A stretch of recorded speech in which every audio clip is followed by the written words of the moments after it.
بسم اللہ الرحمن الرحیم۔ السلام علیکم ورحمۃ اللہ وبرکاتہ۔ قبر کی پہلی رات میں کیا ہوتا ہے؟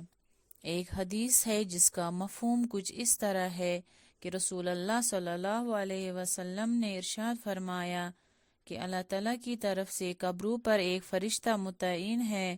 جب میت کو دفن کیا جاتا ہے تو وہ اس کی قبر کو مٹی ہموار کرتا ہے اور لوگ واپس جانے کے لیے مڑتے ہیں تو قبر سے ایک مٹھی بھر مٹی لے کر لوگوں پر پھینک دیتا ہے اور کہتا ہے اپنی دنیا کی طرف واپس چلے جاؤ اور اپنے مرنے والے کو بھول جاؤ۔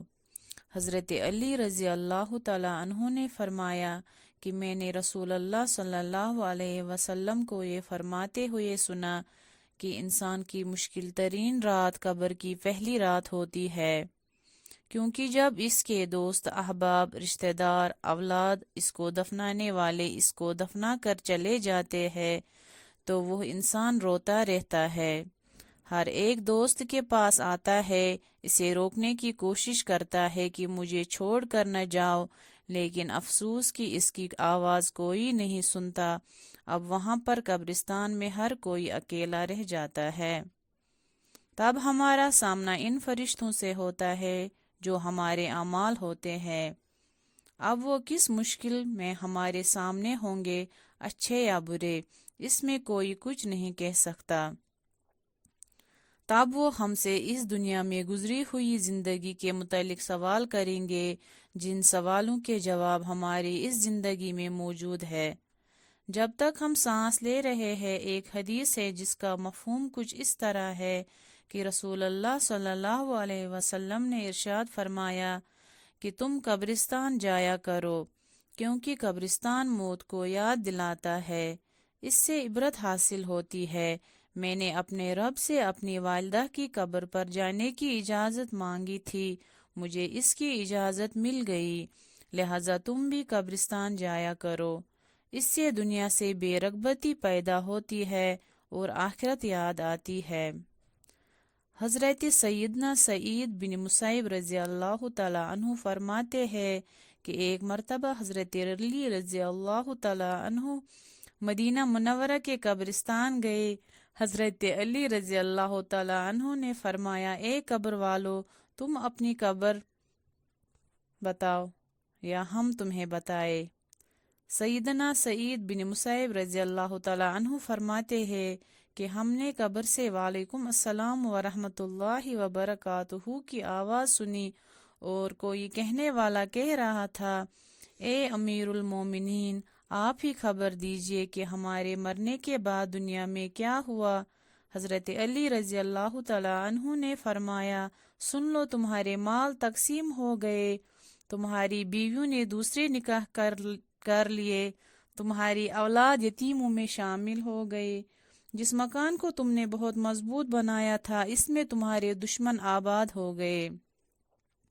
اب تم اپنا حال سناؤ۔ یہ سن کر ایک قبر سے آواز آنے لگی، اے امیر المومنین، ہمارے کفن پھٹ کر تار تار ہو گئے، ہمارے بال چھٹ کر منتشر ہو گئے، ہماری کھالیں ٹکڑے ٹکڑے ہو گئی، ہماری آنکھیں بہہ کر رخساروں پر آ گئی، اور ہم نے جو نیک اعمال کیے تھے ان کو پایا، جو کچھ پیچھے چھوڑا اس میں ہمارا نقصان ہوا۔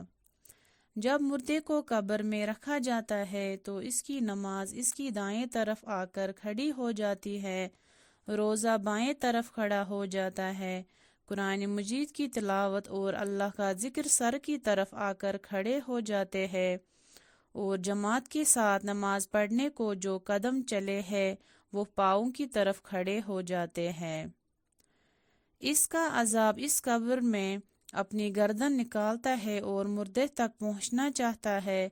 اگر وہ دائیں طرف آتا ہے تو اس کو نماز کہتی ہے، ہٹ جاؤ، خدا کی قسم یہ شخص دنیا میں بہت مشقت اور مصیبت اٹھاتا رہا، ابھی ذرا آرام سے سویا ہے۔ پھر عذاب بائیں طرف سے آنا چاہتا ہے تو روزہ اسی طرح اس کو ہٹا دیتا ہے۔ پھر وہ سر کی طرف سے آتا ہے تو تلاوت قرآن مجید ذکر الہی اس کو روک دیتا ہے۔ ادھر تیرا راستہ نہیں، غرض یہ کہ وہ جس طرف سے بھی آنا چاہتا ہے اس کو راستہ نہیں ملتا۔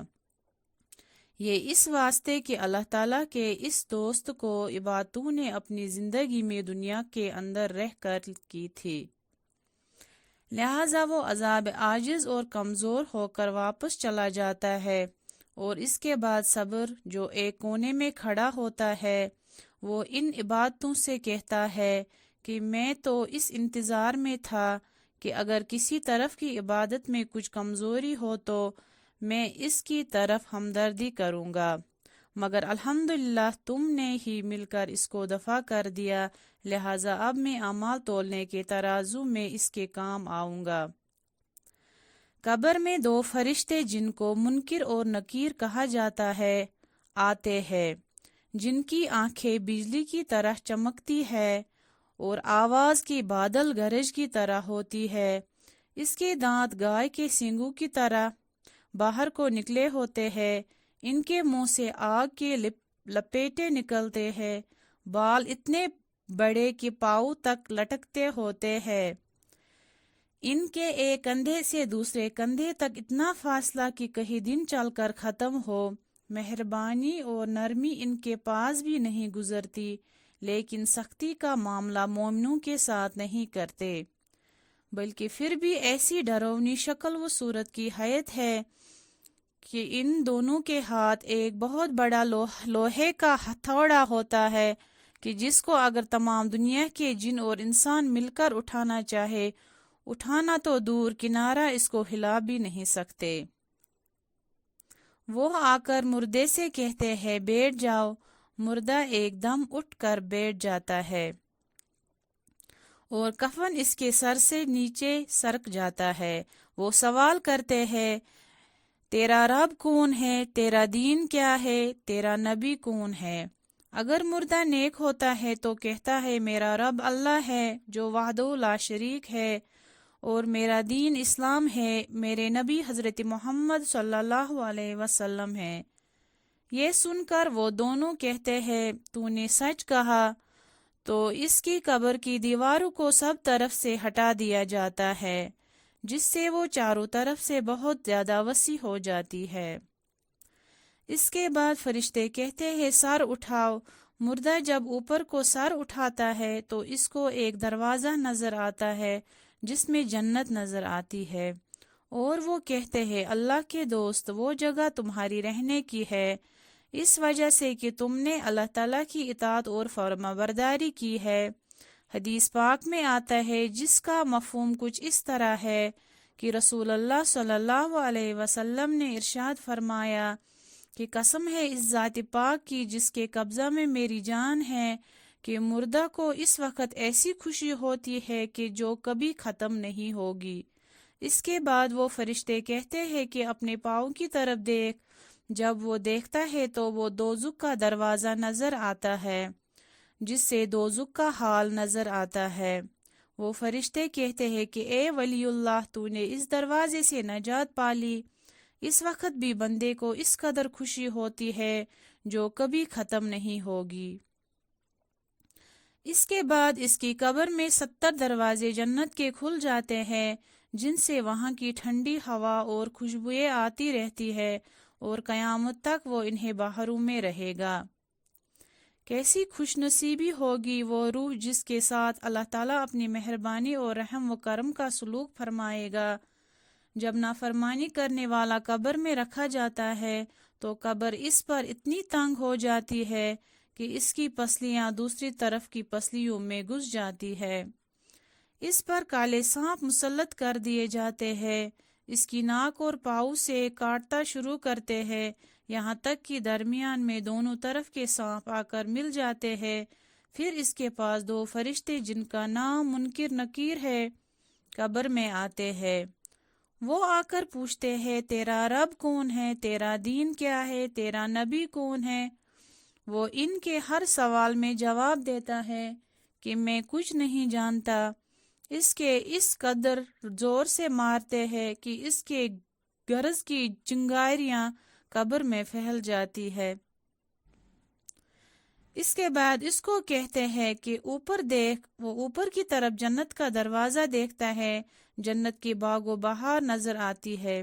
فرشتے اس نافرمان سے کہتے ہیں کہ اے اللہ کے دشمن اور نافرمان، اگر دنیا میں تو اللہ کی اطاعت اور فرما برداری کرتا تو یہ تیرا ٹھکانہ ہوتا۔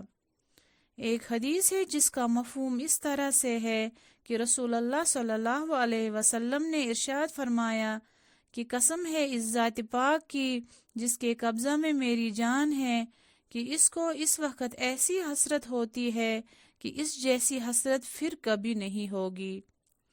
پھر دوزخ کا دروازہ کھولا جاتا ہے اور وہ فرشتے کہتے ہیں کہ اے اللہ کے بندے، اے اللہ کے دشمن، یہ تیرا ٹھکانہ ہے، اس لیے کہ تو نے اللہ تعالیٰ کی نافرمانی کی۔ 70 دروازے جہنم کے اس کی قبر میں کھول دیے جاتے ہیں، جن سے قیامت تک گرم ہوائیں اور دھواں وغیرہ اس کو اتارا رہتا ہے۔